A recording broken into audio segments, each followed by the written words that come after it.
عشر ذهب حالا قبلت نكاحها وتزويجها سفينة النجاة بنت مختار صالح بمهر المذكور حالا. الحمد لله. وجمع Pertama kali ketemu ya, ketemunya di UIN ya, lebih spesifiknya di Hikmah itu UKM ya. Untuk momennya, kalau saya sih momen pertama kali yang membuat saya klik sama Vina itu ya pada saat saya melihat dia lagi jalan dan saya habis sholat lagi duduk di depan masjid student center. Masjid student center itu ada tangga-tangga yang berundak gitu ya. Saya duduk di situ sama teman-teman Hikmah. Kemudian baru di situ saya dapat kliknya, itu cewek siapa ya? Oh ternyata cewek yang saya klik itu yang ternyata selama ini suka gitu sama saya. Waktu di Hikmah, jadi di UIN itu ada UKM, sebuah organisasi namanya Hikmah, dan aku dan suamiku itu sama-sama di UKM tersebut. Sebenarnya sih dulu itu kayak cuma seorang adik junior yang ngefans sama kakak seniornya gitu. Tapi akhirnya gitu ya, ujung-ujungnya itu lebih dari sekedar adik kakak gitu. Karena kita merasa memang cocok ya. Cocoknya itu dalam segi ya banyak hal lah gitu ya. Yang akhirnya kita insya Allah kita mau gitu melanjutkan ke jenjang yang selanjutnya. Karena kita sudah hampir 4 tahun kenal, jalan bareng, jadi sepertinya itu sudah cukup waktu antara kita untuk saling mengenal satu sama lain, mengenal keluarga satu sama lain. Kami rasa itu waktu yang sudah cukup gitu, dan saya merasa sangat diayomi gitu sama calon suami saya pada saat itu. Jadi saya merasa insya Allah dia adalah lelaki pilihan saya yang memang dipilihkan Allah untuk saya. Karena banyaknya kecocokan ya. Cocoknya saya sama dia itu banyak sebenarnya. Kayak bercandaannya kita gitu. Buat kita berdua nih kayaknya lucu banget gitu. Terus ya apa yang saya mau dia paham gitu, apa yang saya suka tanpa harus saya minta dia tahu gitu. Itu yang menjadi klik sih, yang buat saya memutuskan untuk menikahinya. Banyak momen-momen sebelum ya saya memutuskan untuk mempersunting dirinya sih ya. Ya kan jatuh cinta kepada Vina itu tidak melihat latar belakang. Jadi awal saya nggak tahu Vina itu dari latar belakangnya keluarganya gimana, anaknya siapa gitu kan. Nah, Vina juga sebaliknya nggak tahu saya latar belakang keluarganya gimana, anaknya siapa. Artinya hubungan kita ini tanpa didasari oleh embel-embel, oh lo kan anaknya dia, oh lo kan keluarga ini, lo kan ini. Jadi hubungan kita itu murni ya, karena cinta. Kalau momen yang paling memorable dalam perjalanan saya dan Vina selama 10 tahun, 1 dekade, sebenarnya banyak banget momen. Banyak banget, tapi yang saya nggak bisa lupa sih, ini kan saya nikah itu tahun 2015, saya sakit ya. Saya sakit paru-paru basah gitu, dan lemes, badan saya kurus, Jadi momennya saya berdua Vina itu nyari-nyari rumah sakit yang bisa untuk mengcover asuransi di tempat saya kerja. Ya, di situ saya bolak-balik di beberapa rumah sakit. Jadi momen yang buat saya, kenapa saya nggak bisa lupa tuh kayak film-film aja gitu kan. Jadi kalau film itu kan terlalu dramatis ya. Kalau saya ini memang merasakan yang benar-benar ya drama gitu, tapi itu real gitu. Jadi saya dalam kondisi sakit, lemas, jalan lemas, saya sama istri, sama Vina, terus bawa tas besar yang di situ baju-baju saya, yang dimana memang siap untuk dirawat gitu. Ya, kita waktu itu saya ingat banget ke RSPP, di RSPP nggak bisa mengcover. Akhirnya kita keluar dari rumah sakit RSPP, kita nyari lagi rumah sakit. Itu di tahun itu belum ada taksi online, jadi kita jalan aja itu sampai ketemu taksi baru kita ke rumah sakit berikutnya. Ya, itu menurut saya momen yang sangat memorable banget sih ya. Jadi berasa banget dukanya gitu, suka dukanya tuh bersama gitu ya. Karena emang saya punya prinsip gini loh, saya punya prinsip tuh gimana caranya hidup ini saya nggak mau nyusahin orang gitu. Dan itu saya tularkan ke istri, gimana caranya hidup ini yang nggak nyusahin orang gitu. Jadi cara untuk hidup nggak nyusahin orang tuh ya kita kelihatan happy aja, kelihatan senang gitu. Gimana caranya di depan orang tuh kita happy, gimana caranya di hadapan orang itu, di hadapan saudara kita senang gitu. Dan itu sebenarnya terbukti banget, maksudnya berhasil banget sih kayaknya. Karena apa yang saya lakukan itu, jadi kayaknya orang ngelihat saya tuh duitnya banyak aja gitu kan. Dia nggak tahu kalau di dompet saya itu sisa 100.000, 200.000 gitu kan. Jadi ya itu sih prinsipnya, saya nggak mau bikin susah orang, karena saya pengen itu merupakan bentuk rasa syukur ya. Aduh, Subhanahu wa ta'ala, dia dibawa senang aja, dibawa happy aja ya. Pada saat 5 bulan pertama pernikahan, jadi pada saat itu setelah kita 5 bulan menikah, ternyata suami itu ada penyakit yaitu paru-paru ya, TB. Kita ke dokter manapun, kita ke klinik, kita ke puskes, tapi tidak ada diagnosa itu gitu ya. Tapi ternyata setelah kita ke rumah sakit yang besar, dicek, di ronsen segala macam, ternyata paru-paru sebelah kiri suami itu udah setengahnya itu berisi air gitu ya. Jadi harus segera dilakukan tindakan. Saya anggap ujian pertama pernikahan saya dan suami gitu ya. Dan pada saat itu berbarengan dengan saya sedang mengandung anak pertama saya, yaitu Hafi. Jadi di saat saya harus mengurus suami saya juga harus merasakan ngidam gitu, yang lagi bener-bener mual gitu ya. Tapi saya juga harus mengurus suami saya yang sedang sakit gitu.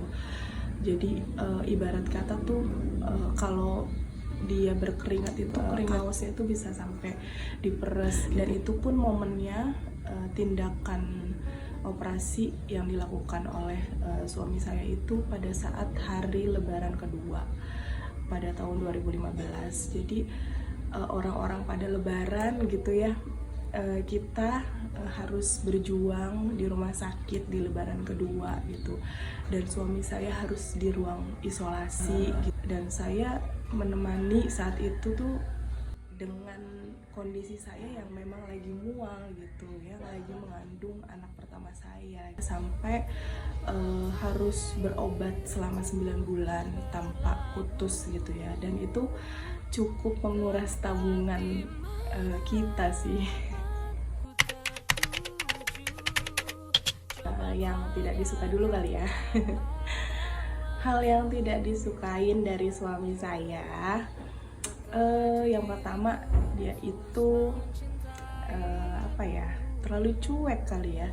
Jadi emang dari awal kenal itu emang dia tuh orangnya cuek sebenarnya, dan kita itu sama-sama tahu, maksudnya apalagi saya juga pun tahu gitu kalau dia tuh orangnya cuek gitu. Tapi sampai sekarang kayak ngerasa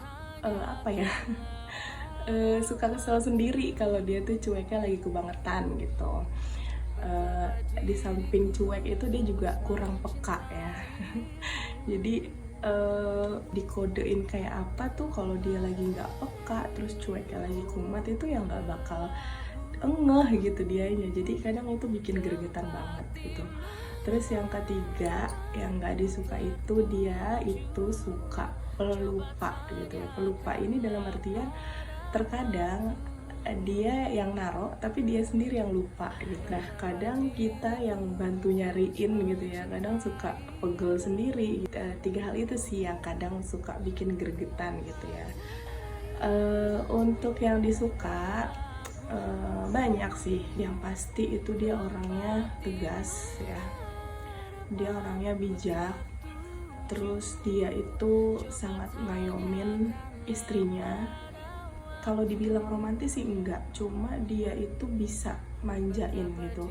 Dalam artian apa yang saya mau gitu ya, apa yang saya pengen dia berusaha buat mewujudkannya gitu. Dari hal yang terkecil sampai hal yang besar gitu ya. Jadi sebisa mungkin, semampu mungkin apa yang saya mau dia mau gitu buat mewujudkannya gitu, walaupun mungkin impossible gitu, walaupun mungkin kayaknya belum bisa saat ini gitu, tapi dia nggak menyerah gitu orangnya. Dan suami saya itu punya rasa humoris yang tinggi, jadi di dalam rumah tangga saya itu kayak nggak bosen aja gitu kan, bisa bercanda bareng gitu, dan kita punya jokes yang sama gitu, jadi kayak nyambung aja gitu. Yang suka dari Vina banyak, yang mayor aja ya. Masakannya oke. Dan itu penting loh, karena banyak orang-orang ya di sana yang memiliki istri yang gak jago masak gitu ya. Kalau mau makan harus keluar, mau makan mesen gitu kan. Nah di sini nggak perlu, istri saya jago masak. Kemudian dia tahu kegiatan saya begitu padat ya, ngajar ini, ngaji dan lain sebagainya. Kadang ke Cariu naik motor, ke Bojong naik motor, pulang pergi, dan nggak perlu diminta gitu. Jadi tiap saya sampai rumah tuh langsung diurut, langsung dipijit, dan pijitannya top ya. Kemudian yang paling saya suka di Ayuna Family, keluarga saya nih ya, kita punya jokes gitu. Sebenarnya bukan jokes sih, kayak apa ya, pesan yang unik tapi sampai gitu di dia gitu. Kayak misalnya saya minta bikinin teh sama istri saya, sama Vina gitu, saya cukup bilang, Bun, bikin telas kecil misalnya, bikin teh gelas kecil gitu maksudnya. Jadi dia paham gitu dengan singkatan-singkatan, dan masih banyak singkatan-singkatan yang lain yang ya lucu aja sih gitu. Tapi saya suka gitu karena dia connect gitu. Ternyata dia lebih kacau juga sih. Hal yang nggak disuka apa ya? Pina itu kalau abis misalnya unboxing sesuatu, misalnya abis makan sesuatu gitu misalnya, itu nggak langsung dibuang. Orangnya baperan ya gitu. Kalau menurut saya sih wajar aja. Yang pertama dia perempuan, yang kedua dia anak bontot ya. Ya tipikal atau karakter anak bontot ya gitu kayaknya, baperan gitu. Tapi dan lawan main saya gitu, orang yang cuek gitu. Jadi kayaknya kesian aja gitu. Jadi bapernya dia terkadang tidak ditanggapi. Mohon maaf ya Bun. Nah, hal yang disuka satu lagi apa? Dia itu kalau apa-apa selalu nanya ya. Mungkin dia tahu suaminya ini seorang ustadz, seorang pengajar ya. Jadi dia kalau nggak tahu apa dia tanya ya. Seperti Monci gitu. Bagaimana hukumnya, bagaimana kaifiatnya, dan itu yang membuat saya kagum lah. Nah, berapa banyak orang yang nggak mau nanya gitu ya. Jadi akhirnya apa yang dilakukannya ya beliau ya. Top lah, Vina top the best. Kalau bicara suka duka yang pasti dalam waktu 10 tahun ini ya ada ya, sukanya banyak, dukanya banyak. Sukanya apa ya? Kita sering jalan sih itu. Ya alhamdulillah waktu saya masih kerja di salah satu perusahaan BUMN, ya, keuangan saya masih stabil dan ya di atas stabil lah gitu. Saya sering ngajak jalan-jalan anak saya gitu. Banyak sih sebenarnya kalau suka. Di dukanya ya apa ya, masuk yang itu masih yang tadi itu momen yang memorable atau cari yang lain ya. Dukanya itu apa ya, mungkin keputusan terbesar dalam hidup saya, bukan dalam hidup sih, keputusan terbesar yang saya ambil selama saya nikah adalah ketika saya resign sih. Ketika saya resign ya itu kenapa ya, kalau saya masih di perusahaan itu kan anak saya terjamin kesehatannya, terus saya juga punya gaji yang cukup dan sebagainya. Saya sebenarnya sih itu hitungannya finansial ya. Tapi ya dilihat dari sisi suka dukanya ya, mungkin ketika saya udah resign ya intensitas jalan-jalannya jadi berkurang. Terus kalau sakit sebisa mungkin kita obatin sendiri ya. Tapi itu saya nikmati ya. Jadi apalagi sekarang kita sudah tinggal sendiri di rumah sendiri ya, punya kendaraan sendiri, punya semua ya, alhamdulillah sudah tercukupi ya. Kita juga punya usaha yang sedang berkembang gitu ya. Alhamdulillah ini kita rintis bersama, susah bersama ya, ya senang bersama, suka duka bersama. Tapi overall selama 10 tahun saya lebih banyak senang ya, lebih banyak suka. Duka ya diupain aja lah ya. Kita harus menatap hari dengan penuh kesenangan, harus positive thinking, husnuzon. Sebab apa? Semua sudah diatur oleh Allah Subhanahu wa taala. Tinggal kita menjalani aja semua skenario yang sudah diatur dari Allah Subhanahu wa taala. Yang pertama yang tadi udah aku ceritain, yaitu pada saat awal-awal pernikahan kita harus survive, berjuang bersama gitu ya, menjalani proses bahwa suami itu mengalami penyakit paru-paru dan kita harus bolak-balik ke rumah sakit setiap bulan gitu ya, bahkan setiap 2 minggu sekali itu selama 9 bulan gitu ya. Jadi sampai saya sudah melahirkan pun itu suami masih dalam proses penyembuhan gitu ya. Terus yang kedua mungkin momen pada saat anak kedua saya itu masuk rumah sakit ya, di usia belum setahun lah. Itu Aisyah, dia harus dirawat selama 5 hari. Siapa sih yang nggak sedih ya kalau kita mengalami bahwa anak kita itu sakit, apalagi sampai dirawat di rumah sakit gitu ya. Jadi pada saat itu kalau nggak salah leukositnya Ciwa itu tinggi gitu, jadi harus dirawat. Terus juga dia dehidrasi, batuk-batuk juga. Jadi selanjutnya yang membuat kita sedih itu selama 10 tahun pernikahan pada saat anak pertama saya Hafi itu di usia 4 tahun atau 5 tahun gitu ya, mengalami penyakit yang namanya hidrokel. Jadi harus dilakukan tindakan operasi kecil gitu ya, penyedotan air di alat kelaminnya gitu. Jadi di dalam proses itu akhirnya juga kita mengetahui bahwa Hafi itu punya penyakit paru-paru juga gitu. Dan setelah saya ingat-ingat mungkin ya, kenapa dia bisa punya penyakit paru-paru, mungkin apakah pada saat ayahnya saat di awal pernikahan itu kan saya lagi hamil Hafi tuh ya, itu apa mungkin memang terkena gitu ya, terkena virusnya gitu, terkenanya ke Hafi gitu. Pada tahun itu Hafi harus mengobati 2 penyakit sekaligus, yaitu operasi di alat kelaminnya dan juga harus mengobati paru-parunya, dan dia juga harus menjalani proses pengobatan selama 6 bulan. Kalau yang suka ya hal-hal yang bahagia di pernikahan kita itu ya hampir semua momen kita buat bahagia.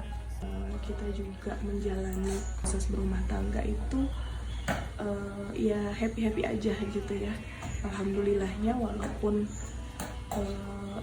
ada hal-hal yang duka, ada hal-hal yang menyedihkan buat kita, tapi kita berusaha buat saling menyemangati. Kita berdua itu saling support satu sama lain, jadi insya Allah kita bisa saling menguatkan. Yang pasti hal yang bahagia yang kita jalani itu mungkin 2016 ya, pada saat umroh bareng. Flashback ke sebelumnya, pada tahun 2011 itu pada saat saya umroh gitu ya, saya belum menikah dengan suami saya itu, tapi sudah mengenal ya, itu saya itu sempat menuliskan nama saya dan suami saya gitu ya di Jabal Rahmah.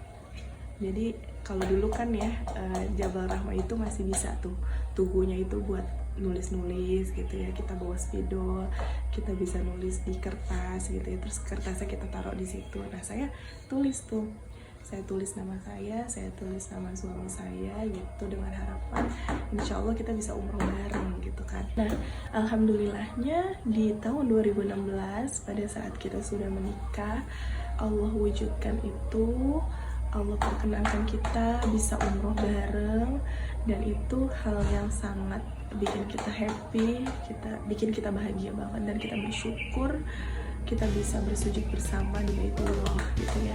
Kita bisa merasakan indahnya kota Mekah, kota Madinah bersama-sama gitu ya, dengan sudah berstatus suami istri. Termasuk juga momen-momen pada saat kita tahu bahwa kita akan memiliki seorang anak gitu ya. Jadi di momen-momen garis 2 itu ya itu sangat happy banget sih ya, bahagia banget buat kita. Dari anak pertama, anak kedua, anak ketiga itu happy banget.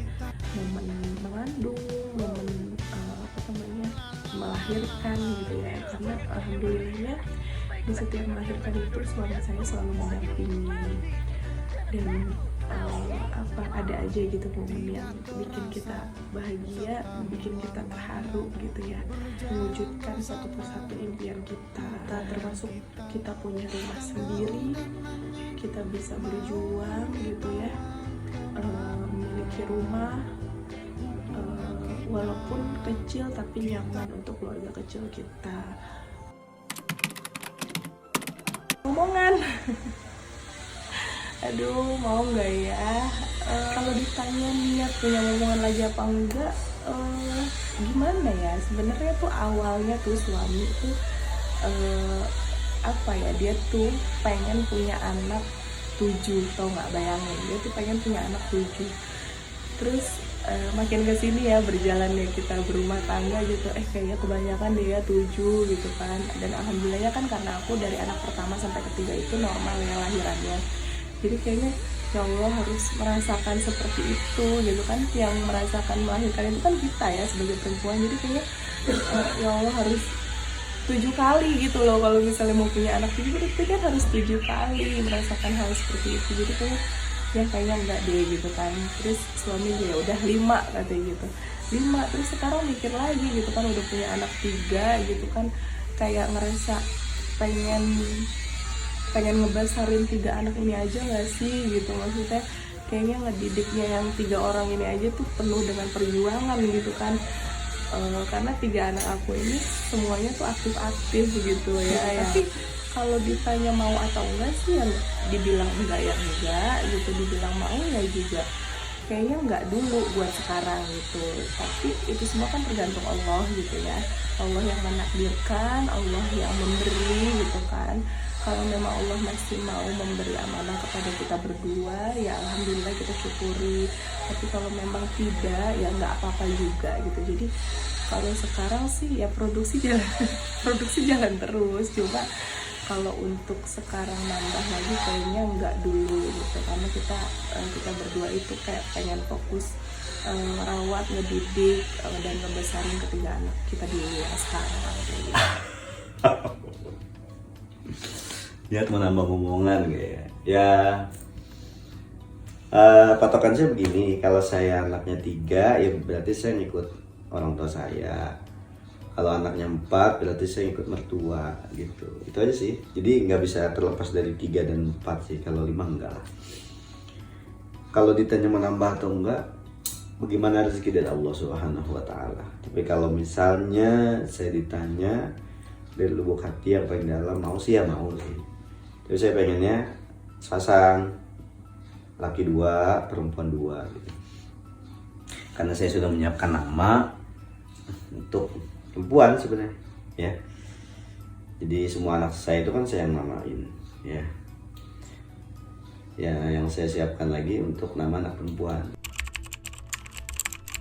Yang pasti harapan kita adalah pengen lebih baik lagi ya, rumah tangga kita mudah-mudahan lebih berkah lagi, dan aku dan suamiku bisa saling lebih mengerti. Alhamdulillahnya sih apa ya, kalau saya merasanya di usia-usia 1-5 tahun pernikahan itu adalah usia-usia terberat ya buat saya dan suami gitu ya. Tapi untuk tahun-tahun sekarang ini saya merasanya kayak lebih enjoy aja berumah tangga gitu. Jadi kayak segala sesuatunya itu sekarang tuh kita lebih ke diskusi gitu buat mengatasi masalah, mengatasi sebuah persoalan itu kita selalu diskusi satu sama lain gitu. Jadi kayak lebih enjoy aja gitu. Mudah-mudahan seterusnya kita akan seperti itu. Harapan 10 tahun bukan waktu yang singkat. 10 tahun itu waktu yang lama. Anak-anak saya udah besar, kita juga sudah di rumah sendiri. Apa-apa yang mau kita lakukan kita diskusikan sendiri. Kecuali yang urgent baru kita diskusikan, kita musyawarahkan kepada orang tua atau mertua gitu. Ya tentu menjadi lebih baik lah ya. Jadi lebih baik. Saya harapannya mudah-mudahan saya bisa jadi lebih paham apa yang dimau istri gitu, dan juga sebaliknya ya doakan saja yang terbaik. Kita sedang membangun rumah tangga yang terbaik lah ya. Alhamdulillah saya sudah dikaruniai 3 orang anak, 3-tiganya ganteng-ganteng dan cantik, pintar-pintar, cerdas, soleh. Itu nikmat yang harus sangat saya syukuri. Harapan yang paling utama adalah ya yang pasti bahagia dunia akhirat aja sih. Semua yang terbaik selalu kita ucapkan di dalam doa. Yang pasti semua tetap bagaimana maunya Allah Subhanahu wa Ta'ala. Kita kan manusia yang bisa berencana, Allah yang menentukan. Pasti saya dan Vina selama 10 tahun itu semakin mencintai, semakin menyayangi. Ya harapan juga mudah-mudahan kita bisa emosinya stabil, terutama dalam mendidik anak-anak ya. Mudah-mudahan selama 10 tahun ini menjadi sebuah pelajaran ya. Next setelah 10 tahun nanti setelah 1 dekade memasuki tahun ke-11 ya bisa kita bereskanlah itu. Karena saya dan Vina ini pasangan yang tidak berfokus pada masalah, kita selalu berfokus kepada solusi gitu. Ya alhamdulillah, kita selalu berpikir bersama. Saya sedia menatkan memimpin pesantren Al-Rahmah Bojonggede. Orang yang selalu saya ajak diskusi adalah istri saya gitu. Istri saya juga di keluarganya ada pesantren An-Najah di Cariu, dan orang yang selalu diajak diskusi ya saya gitu. Jadi di atas kasur itu kita selalu berdiskusi bersama, ya bercanda bersama, diskusi bersama gitu. Itu harapan saya adalah semoga langgeng. Dan mudah-mudahan juga mimpi-mimpi, wishlist yang belum kita capai di tahun-tahun kemarin, mudah-mudahan di tahun ini dan seterusnya bisa kita capai bersama-sama. Allah. Ya mudah-mudahan, doakan mudah-mudahan hubungan saya dan Vina terus langgeng, sakinah, mawaddah, warahmah, sa'adah, latifah, barokah. Allah bisa wujudkan dan kita bisa mendidik anak-anak kita dengan baik. Saya pun bisa menjadi istri yang lebih baik lagi buat suami saya, dan suami saya juga bisa menjadi suami yang lebih baik lagi buat saya. Kayak gitu. Mudah-mudahan semua dicukupi oleh Allah Subhanahu wa Ta'ala. Mau ini cukup, mau ini cukup, mau ini cukup, mau ini ada, mau itu ada, mau apapun ada. Ya. Dan kini